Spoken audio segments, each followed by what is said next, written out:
반갑습니다. 이번 시간에는 게이트와 소스 드레인의 인터커넥션을 만들 때 발생할 수 있는 기생저항 성분을 줄이기 위해 도입된 실리사이드라는 공정 기술에 대해서 이해해보고, 이러한 실리사이드 공정이 어떻게 발전하고 변화해 왔는지를 한번 같이 이해해보도록 하겠습니다. 먼저 트랜지스터를 만들었을 때 발생할 수 있는 기생저항 성분에 대해서 알아보도록 하겠습니다. 이러한 기생저항이 미치는 영향은 저의 고급투자 물리 강의를 참고하시면 조금 더 디테일하게 이해를 할 수 있습니다. 왼쪽 그림처럼 우리가 소자를 실제로 제작하고 나면은 기생저항 성분들이 발생을 하게 되겠습니다.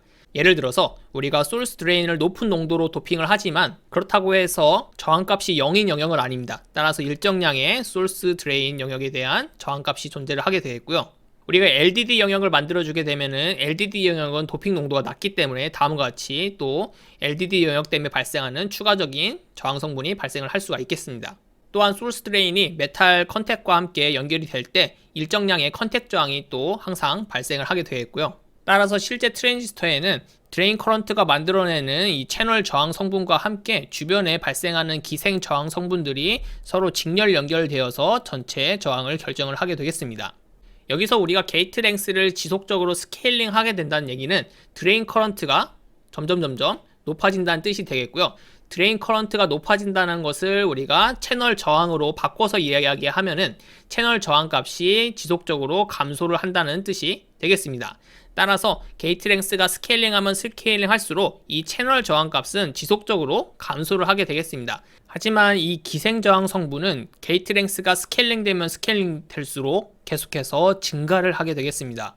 지금 이 그림에서는 단면도로 그려져 있지만 실제로는 이 3차원적으로 이 폴리실리콘 게이트가 다음과 같이 어떤 막대 형태를 띠고 있을 겁니다. 그것이 이제 이 오른쪽 그림이 되겠고요. 이 경우에 게이트 랭스가 지속적으로 스케일링이 되면 될수록 이 단면적이 점점 면적이 감소를 하게 되겠습니다. 단면적이 감소를 하니까 이 전체 라인의 저항값은 증가를 할 수밖에 없게 되겠죠. 결과적으로 이렇게 인터커넥션에서의 저항값이 증가를 하게 되면은 우리가 실제 외부에서 게이트 전압을 인가를 했을 때 볼티지 드랍이 발생을 하기 때문에 실제 트랜지스터에 인가되는 전압은 작을 수밖에 없게 되겠습니다. 즉 우리가 가해준 전압이 그대로 전달되지 못하고 손실이 발생한다는 뜻이 되겠고요. 또한 게이트 랭스를 스케일링함에 따라서 우리가 숏 채널 이펙트를 막기 위해서 이 정점 뎁스도 점점 줄이는 것이 유리합니다. 하지만 숏 채널 이펙트를 위해서 우리의 정점 뎁스를 점점 줄여 나가게 되면은 반대급부적으로 소스 드레인 저항이 증가하는 효과를 만들어내게 되겠습니다. 다시 한번 요약하면 게이트 랭스가 스케일링 되면 스케일링 될수록 이 채널 저항 값은 지속적으로 감소를 합니다. 하지만 반대급부적으로 이런 기생저항 성분 값들이 증가를 하게 되겠고요. 따라서 외부에서 우리가 트랜지스터를 동작시키기 위해서 전압을 인가를 했을 때 대부분의 전압이 채널을 조절하는 데 쓰이는 것이 아니라 이런 기생저항 성분에 의해서 잡아먹히게 되겠습니다. 따라서 결과적으로는 우리가 원하는 만큼의 트랜지스터의 성능을 얻어낼 수 없다라는 문제가 발생을 하게 되겠습니다. 따라서 게이트 랭스가 스케일링함에 따라서 이렇게 증가하는 기생 저항 성분을 줄이기 위해 도입된 공정 과정이 실리사이데이션이라는 공정이 되겠습니다. 먼저 실리사이드가 무엇이냐? 실리사이드란 이 실리콘과 메탈이 서로 융합된 합금을 의미를 하게 되겠습니다. 이 실리사이드를 만드는 방법은 단순합니다. 이 실리콘 위에 우리가 같이 섞어주고 싶은 금속을 증착을 합니다. 주로 다음과 같은 금속들을 우리가 증착을 하게 되겠고요. 이렇게 증착된 다음에 우리가 열을 가해줍니다. 즉 어닐링을 해주게 되면은 실리콘과 금속 이온이 서로 화학적으로 결합을 하게 되겠습니다. 결과적으로 이 실리사이드라는 합금을 만들게 되겠고요. 이렇게 만들어진 실리사이드 물질은 기존의 실리콘보다는 훨씬 저항이 적습니다. 금속이 포함된 영역이기 때문에 우리가 도핑을 많이 한 실리콘보다도 더 적은 저항값을 가질 수가 있게 되겠습니다. 따라서 다시 이 그림으로 돌아와서 우리가 소스 드레인 영역이나 이 게이트 위쪽에 이 실리사이드 영역을 만들어주게 되면은 실리사이드 영역은 실리콘보다는 저항값이 훨씬 적기 때문에 결과적으로 우리가 기생 저항 성분 값을 줄일 수가 있겠고, 이 기생 저항 성분 때문에 발생하는 트랜지스터 퍼포먼스의 저하를 막을 수 있게 되겠습니다. 실제 트랜지스터에서 실리사이드 공정은 다음과 같이 진행이 됩니다. 먼저 트랜지스터를 완성을 한 다음에 다음 그림처럼 메탈 레이어를 전체적으로 증착을 합니다. 증착을 하고 우리가 열을 가해주게 되면은 메탈과 실리콘이 접합하는 부분에서 실리사이드가 형성이 됩니다. 즉, 이 소스 영역, 드레인 영역, 그리고 게이트의 윗부분이 이제 실리사이드 영역으로 바뀐 것을 볼 수가 있겠습니다. 그리고 나서 반응에 참여하지 않은 남은 메탈 레이어를 제거하고 나면은 최종적으로 다음과 같이 소스 드레인 영역, 게이트 영역에 실리사이드가 형성된 형태로 마무리할 수 있게 되겠습니다. 여기서 우리가 폴리사이드라고 불리는 것은 보통 예전에는 이 게이트를 엠프러스 폴리실리콘을 사용했기 때문에 이 폴리실리콘이 실리사이드화 된 것을 우리가 특별히 폴리사이드라고 부르기도 했고요. 또한 이렇게 게이트 소스 드레인 영역에 한 번에 패터닝 없이 실리사이드를 만드는 공정을 살리사이드라고 부르기도 했었습니다. 이러한 용어들은 참고적으로만 알아두시면 좋을 것 같습니다. 이 그래프들은 실제 실리사이드를 하기 전과 후를 비교한 데이터가 되겠습니다. 여기서 RC는 컨택 저항입니다. 컨택 저항이 실리사이드를 했을 때와 안 했을 때 대략 10배 정도 차이가 나는 것을 볼 수가 있겠습니다. 또한 전체적인 기생저항 성분들도 실리사이드를 했을 때와 안 했을 때 10배 이상 차이가 나는 것을 볼 수가 있겠습니다. 결과적으로 이 기생저항 성분과 전체 저항 성분의 이 비율을 한번 따져보았을 때 실리사이드를 안 했을 때는 18% 그리고 실리사이드를 했을 때는 9%로 훨씬 적어지는 것을 볼 수가 있겠고, 이러한 효과는 게이트 랭스가 짧아지면 짧아질수록 더 극명하게 나는 것을 볼 수가 있겠습니다.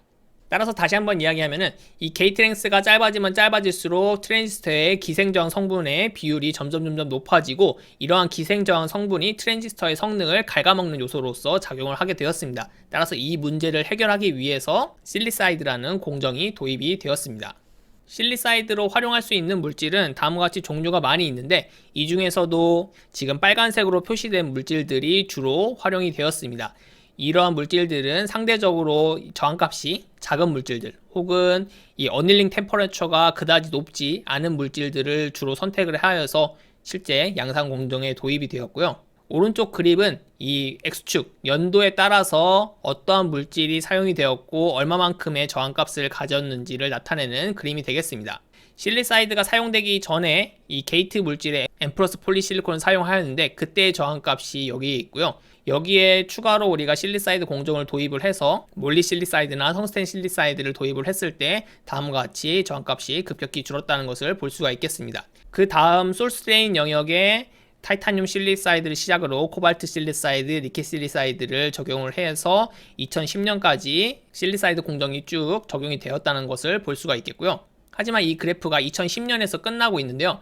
그 이유는 이 시점에서 핀팻, 즉 3차원 트랜지스터가 도입이 되었고, 이 핀팻에서는 더 이상 실리사이드 공정이 적용되지 않게 되었습니다. 그럼 다음 슬라이드부터 텅스텐 실리사이드부터 이 니켈 실리사이드까지 왜 이렇게 물질이 바뀌었는지 그 이유에 대해서 이해해보고, 그리고 왜 지금 핀팻 공정에서는 실리사이드 공정이 왜 사용되지 않고 있는지도 가볍게 한번 같이 알아보도록 하겠습니다. 먼저 1980년대에 사용된 것은 텅스텐 실리사이드입니다. 우리가 앞에 이전 강의에서도 이야기하였듯이 예전에 이 비아오를 채우는 이 물질로 텅스텐을 사용을 해왔고요. 이러한 텅스텐 플러그와 게이트 소스 드레인 영역이 서로 만나게 되겠는데, 이때 우리가 어닐링을 해주게 되면, 즉 열을 가하게 되면은 이 텅스텐과 실리콘이 만나는 이 접합 부분에 실리사이드가 형성이 되면서 저항값이 줄어든다는 사실을 알게 되었습니다. 따라서 이때는 적극적으로 실리사이드 공정이 필요해서 했다라기보다는 어차피 텅스텐 플러그가 만들어져 있고 여기에 열을 가하면 저항 성분이 줄어들기 때문에 그냥 그것을 부수적으로 이용하는 정도로 텅스텐 실리사이드를 활용하였습니다. 그러다가 1990년대 들어서 본격적으로 실리사이드 공정을 이용을 하기 시작했습니다. 이때부터 이제 이 기생저항 성분이 문제가 됐기 때문에 적극적으로 실리사이드 공정을 도입을 하게 되었고, 1990년도 0.35 마이크로미터 게이트 랭스를 가지는 인텔 펜티엄 프로세서부터 타이타늄 실리사이드가 적용이 되어서 양산이 되기 시작하였습니다. 지금 이 현미경 사진이 워낙 옛날 사진이라 잘 보이지 않는데, 이 게이트 위쪽에 이 타이타늄 실리사이드가 이제 형성된 모습이 되고요. 이 아래쪽이 이제 폴리실리콘 게이트가 되겠습니다. 이렇게 타이타늄 실리사이드가 활용이 되다가 한 가지 문제가 발생하였는데, 이 타이타늄 실리사이드는 라인의 폭이 점점 좁아질수록 저항 성분이 급격하게 증가하는 문제가 발견이 되었습니다. 지금 이 X축이 라인의 위스가 되겠고요.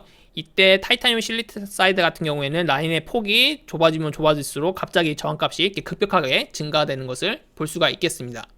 따라서 이런 문제가 발견된 이후에 타이타늄 실리사이드를 대체하기 위한 물질이 제시가 되었고요. 그 물질이 바로 이제 니켈 실리사이드와 코발트 실리사이드가 되겠습니다. 이 물질들은 라인의 위스가 변하더라도 저항값이 거의 변하지 않는 것을 볼 수가 있겠죠. 따라서 이 두 물질 중에서 먼저 코발트 실리사이드가 양산에 도입이 되었습니다. 그래서 0.25 마이크로미터 이하의 게이트 랭스를 가지는 트랜지스터에 코발트 실리사이드가 적용이 되기 시작하였고요.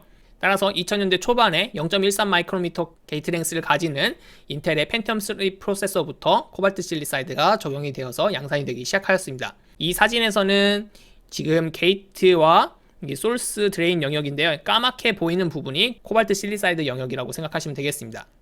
그러다가 2000년도 중반에 들어서 코발트 실리사이드에서 니켈 실리사이드로의 전환이 일어났습니다.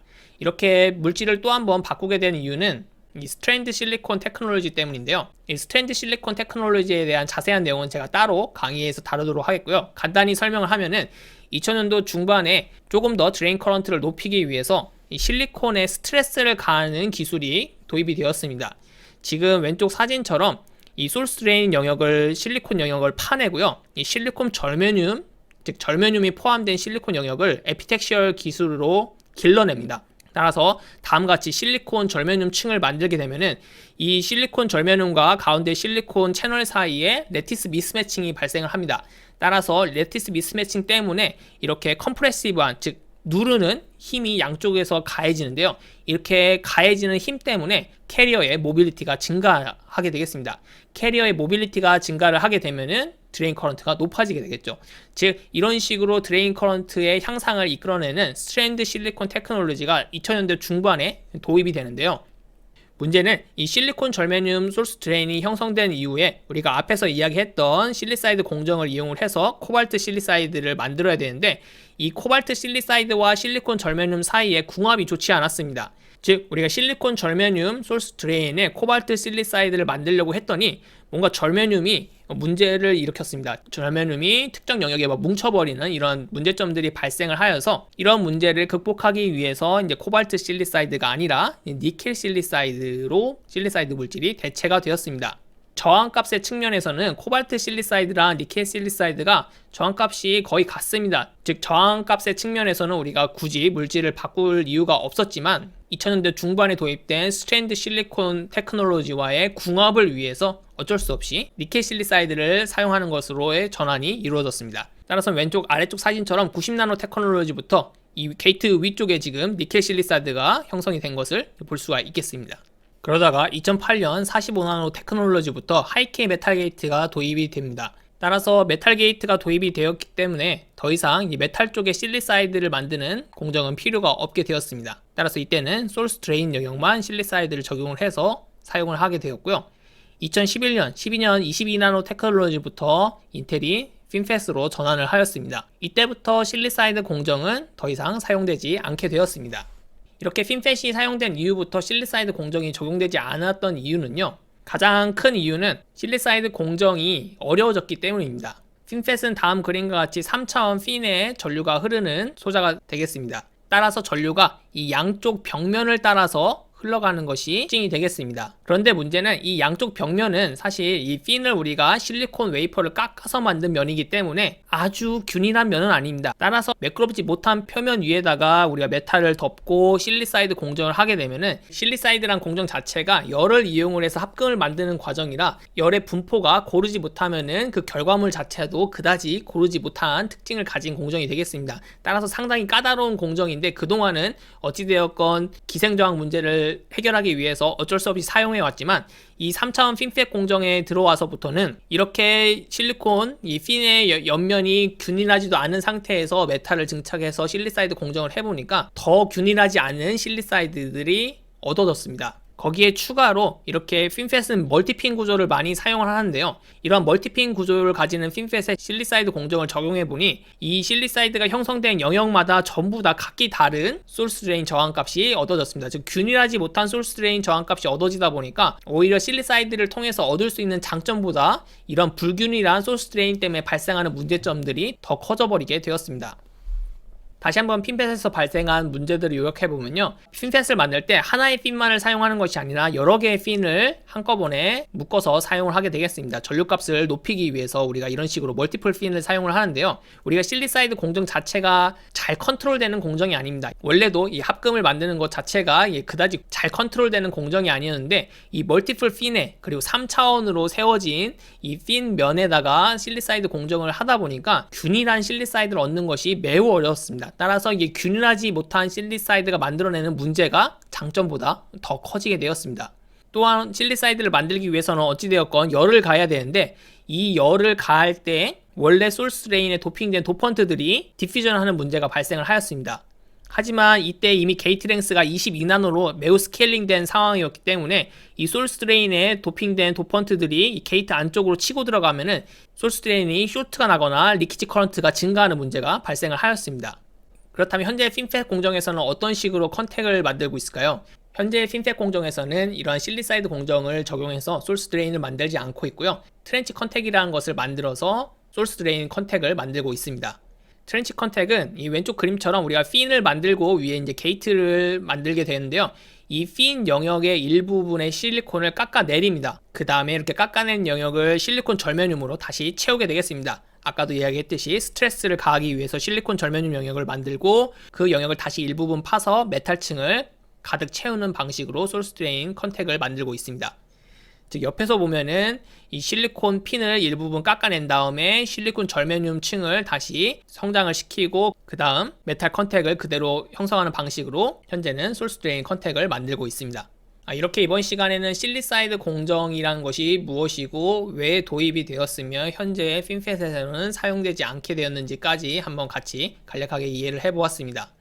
게이트 소스 드레인 영역에서 발생하는 기생저항 성분을 줄이기 위해서 실리사이드 공정이 지속적으로 사용이 되었지만 현재의 핀펫 구조에서는 오히려 이러한 실리사이드 공정 자체가 소자의 성능을 증가시키는데 방해가 되었고 공정의 난이도만 증가시켰기 때문에 현재는 이러한 실리사이드 공정 없이 소스 드레인 컨택을 만들고 있는 상황이 되겠습니다.